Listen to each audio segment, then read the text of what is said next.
We are right now, as I speak to you here in the U.S., in the midst of turning the corner on the coronavirus pandemic, thanks to these vaccines and the mass vaccination effort.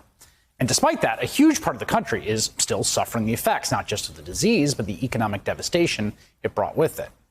A survey conducted just last month found nearly 17 million adults, 8% of all adults in the country, reported their household sometimes or often didn't have enough to eat in the last 7 days. By contrast, just 3.4% of adults reported their household had not enough to eat at some point over the full 12 months of 2019. Things are still really bad for a lot of people in this country, which makes it especially jarring when you remember that the wealthiest people in America have not just weathered the crisis, they have really thrived.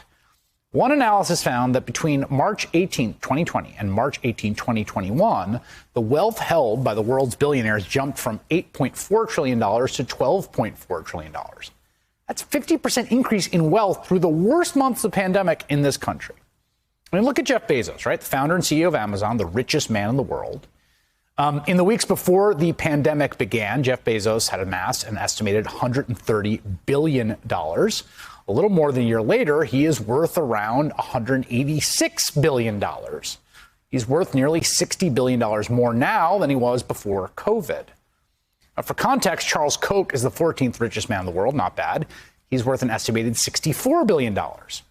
It is right now a very good time to be a billionaire. They have so much money, it's almost impossible to make sense of it, right? I mean, again, the math here is obvious, but just take a second to remember what we're dealing with here, because orders of magnitude are hard.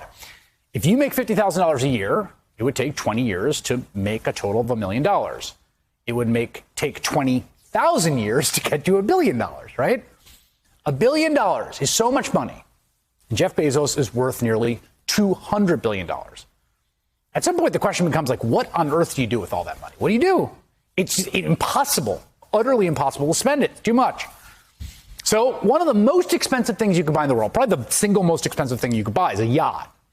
And you'll never guess what? Yacht sales are absolutely crushing it right now. The market's been roaring, said Sam Tucker, head of Superyacht research at London-based Vessels Value. The number of transactions in recent quarters was record-breaking. The secondhand market is absolutely red hot. If anything, demand for extravagantly high-end yachts has outstripped supply. It's impossible to get a slot in a new build yard, Tucker said. They're totally booked. Tell me about it. Not surprisingly, Jeff Bezos, the world's richest man, is now going to build a super yacht of his own. Now, the world of super yachts is, as you might imagine, very secretive, but it is estimated that this new super yacht is going to be 417 feet long and to cost more than $500 million with a B dollars just to build. The thing is, that is about 0.2% of his total wealth, or about $130 is to someone making $50,000. Now, we don't know exactly what Bezos' yacht will look like, but this is a yacht owned by a Russian oligarch. It's about the same length. It's got giant masts like Bezos is expected to have. But of course, no ship is perfect, right? You've heard it a million times, as Bloomberg reports. One thing Bezos' ship won't have, because of its enormous sales, is a helipad. So Bezos and his partner, Lauren Sanchez, a helicopter pilot, have commissioned a support yacht. Yes, a support yacht, like a support dog, but yachtier, with a helipad.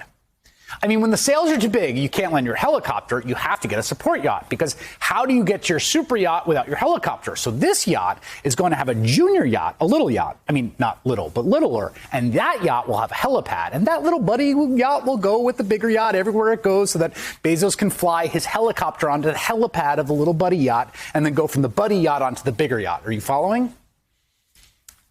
This is the way the world is right now in the second Gilded Age. The amount of capital accumulation at the very, very top is incomprehensible, probably unrivaled in global history.